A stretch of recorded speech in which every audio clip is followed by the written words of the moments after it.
వాస్తవంగా రాష్ట్రంలో రెండు రకాల పాలనలు జరుగుతున్నాయండి. జరగాలని ప్రజలు కోరుకున్నారండి. నీతివంతమైనటువంటి పాలన, నీతి మాలినటువంటి పాలన. ఈ రోజు జరుగుతున్నటువంటి పాలనని నీతి మాలిన పాలనగా మనం ఖచ్చితంగా పేర్కోవచ్చండి.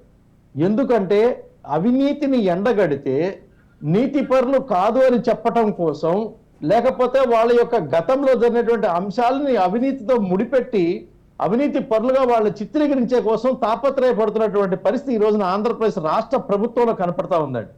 ఏ అంశాన్నైతే పెద్దలు రాష్ట్ర బీజేపీ అధ్యక్షులు దగ్గుబాటి పురంధేశ్వరి గారు ఇచ్చారో అదే అంశాలని గతంలో చేసినటువంటి ప్రభుత్వం ఆ యొక్క పాయింట్ వైజ్గా ప్రతి ఒక్క అంశాన్ని లెక్క ప్రకారం దానిలో అవినీతి జరిగిందని చెప్పని ఆనాడు పరిపాలించినటువంటి ప్రభుత్వాన్ని దోషులుగా చూపించేటువంటి క్రమం కోసం పాపం శ్రమ పడుతున్నటువంటి ఈ ప్రభుత్వం యొక్క ఆలోచన చూస్తూ ఉంటే ప్రజలు విచ్చిపోతున్నారు. మహాలక్ష్మి గారు, వాస్తవానికి వారు అన్నారు ఇందాట భయపడ్డారు అని చెప్పని.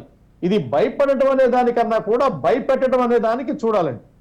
భయపడిన వాళ్ళు భయపెట్టేటువంటి క్రమం చూడండి. భయపడిన వాళ్ళు ప్రజాస్వామ్యానికి భయపడాలి. కానీ వీళ్ళు వ్యక్తిగతంగా అవతల వ్యక్తి యొక్క ఆత్మవిశ్వాసాన్ని దెబ్బతీసేటువంటి క్రమంలో, లేకపోతే ప్రజాస్వామ్యాన్ని మేము ఇలా కూడా వాడుకుంటాము, అధికారం మా చేతికి వస్తే మేము ఎలాగైనా దుర్వినియోగం చేస్తానటువంటి ప్రక్రియగా పాల్పడుతున్నటువంటి తీరు ఆక్షేపణం అండి. ఇక్కడ ఏమంటామంటే న్యాయ వ్యవస్థలో కావలసినటువంటి ఆధారరహితమైనటువంటి అంశాలు, ఆధారమైన అంశాలని చెప్పని నమోదు చేసినటువంటి కేసులో పొందుపరిచినటువంటి పేర్లను తీసుకొని పోలీసు వారి ప్రక్రియ తర్వాత జరిగినటువంటి న్యాయస్థాన ప్రక్రియ ముందు ఆ యొక్క ఆరోపణ క్రమంలో జరిగినటువంటి బెయిల్ కానీ కార్యక్రమాల తర్వాత జరిగినటువంటి జైలు కానీ వ్యవహారాలు ఏవైతే ఉన్నాయో కూడా ఇవన్నీ కూడా ఆధారరహితమైనటువంటి వాదన ప్రజల్లో జరుగుతూ ఉందండి.